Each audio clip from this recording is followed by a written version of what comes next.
আমরা একটা দামি কয়েল উৎপাদন করি যেটা হচ্ছে চিকন 12 ঘন্টা চলে। এটা সবচেয়ে কার্যকারী বেশি এবং এটা মার্কেটে সবচেয়ে বেশি চলে।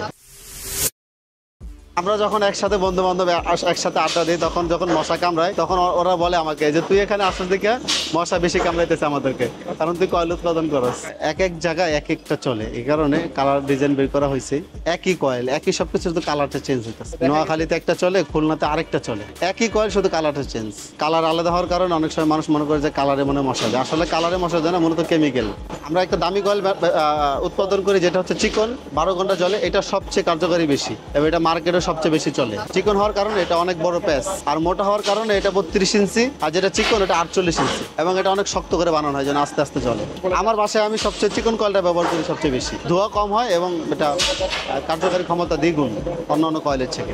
আগে আমাদের কারখানা মাতুয়ালি ছিল, তখন একটু ছোট ছিল এটার তুলনায়। আমরা ওখানে 1 পাঞ্চ ব্যবহার করতাম বাংলা মেশিন, এখন আমরা অটো 6 পাঞ্চ ব্যবহার করতেছি। এরকম আপনি চক বাজারে অনেক কয়েল পাবেন যেটা অনেক কম দামে বিক্রি করে, আপনার কয়েল উপরে মশা বসে রয়েছে, এরকম কয়েল আপনি পাবেন। কয়েল উৎপাদন করে বাজারে যাওয়া পর্যন্ত 11টা আইটেম লাগে। এর ভিতরে সবচেয়ে বেশি লাগে কাঠের ঘষি, তেঁতুলে বিসি যেটা বার্মা থেকে আসে, তারপর চায়না থেকে লাসা আসে, তারপর যে প্যাকেটের বোর্ড এটাও ইন্ডিয়া থেকে আসে, তারপর যে পরিত্যক্ত যে দুধের ডিব্বা ওইটা থেকে স্টান উৎপাদন হয়, ওইটা ব্যবহার করি আমরা। তারপর এখানে আরো সেন্ট ব্যবহার করা হয়। তারপর যে চায়না এবং জাপান থেকে কেমিক্যাল আসে ওইটা আমরা ব্যবহার করি। কেমিক্যাল হলো সবচেয়ে দামি জিনিস, ওইটা ড্রাম 3 লক্ষ টাকা আছে, 2 লক্ষ টাকা পর্যন্ত আছে, 2.5 লক্ষ টাকা পর্যন্ত আছে। কয়েল বানাইতে সবচেয়ে প্রথম যে কাজটা করতে, যেটা হলো তেঁতুলে বিসিটা, এটা গরম পানি দিয়ে এটাতে ঘাম বানাইতে হয়। ওই ঘাম এবং ভুসি এবং লাসা এবং সিএসপি পাউডার ওইটা দিয়ে ওখানে মিক্স করতে হয়। মিক্স করার পরে তারপর ওটা ছাড়া হয়, তারপর এটা প্রেসার মেশিনে যায়, প্রেসার থেকে রুটি হয়ে কাটিং মেশিনে যায়, কাটিং মেশিন থেকে ওটা কাটিং হয়ে জালিতে পড়ে, জালি থেকে তারপর এটা হিটার রুমে যায়, হিটার ওটা 8 থেকে 10 ঘন্টা হিট দিতে হয়। চাপ দেওয়ার পরে এটা বিকালে প্যাকেট করা হয়। অর্থাৎ আজকে যে মালটা কাটিং হচ্ছে এটা 2 দিন পর 1 দিন পরে প্যাকেট হবে।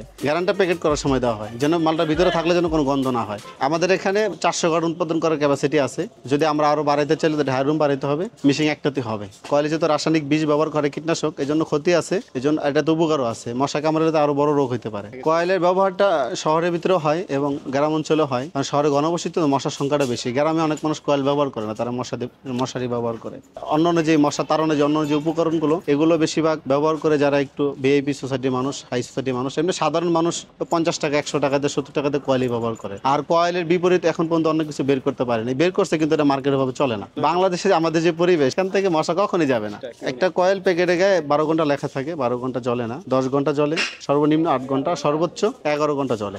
কয়েল আমরা আমাদের যে স্টাফ আছে, আমাদের রুম আছে, ওখানে আমরা ব্যবহার করি। আর ল্যাবও পরীক্ষা করা হয়। আমরা কয়েল উৎপাদন করতে গেলে অনেক কয়েলই পরিত্যক্ত হয়, রিজেক্ট হয়। সেগুলো আমাদের আশেপাশে যে বাজারে যারা কয়েল বিক্রি করে খুচরা, তারা আমাদের থেকে এগুলো নিয়ে যায়, তারা এগুলো ওখান থেকে সরাসরি বিক্রি করে প্যাকেট ছাড়া। দেখা যায় প্যাকেট করতে যেয়ে জালি খালি করতে যেয়ে মালগুলো একসাথে করতে যায়, যেগুলো ভেঙে যায় সেগুলো আমরা আলাদা রেখে দিই। কয়েলগুলো জোড়া না বানাইলে আপনি প্যাকেটে যখন যাবে, এটা যখন খোলা থাকে তখন এটা তো দুর্বল থাকে, ভেঙে যাবে। একসাথে থাকার কারণে এটা টাইট থাকে, এটা ভেঙে না। আর আমরা এখানে খোলার জন্য যে সহজ হয়, সেজন্য আমরা ওখানে প্রেসার অনেক দিয়ে কাটি যেন এটা খুলতে সহজ হয়। অন্য কোনো ঘামে কয়েল নিভে যাওয়ার সম্ভাবনা আছে, কিন্তু এটাতে কয়েল নিবে না। আগে 1 পাঞ্চ মেশিন ছিল, একটা একটা করে আসতে, এখন 6টা আসে, 6টার মেশিন আছে, 12টা আছে, 18টা পর্যন্ত আছে। আমরা 6টা ব্যবহার করি। মহান আল্লাহ তাআলা বলেন, আমি ব্যবসা এবং বেচা কেনাকে হালাল বৈধ করেছি এবং সুদকে করেছি হারাম অবৈধ। এই জন্য আমি ব্যবসাকে বেছে নিয়েছি।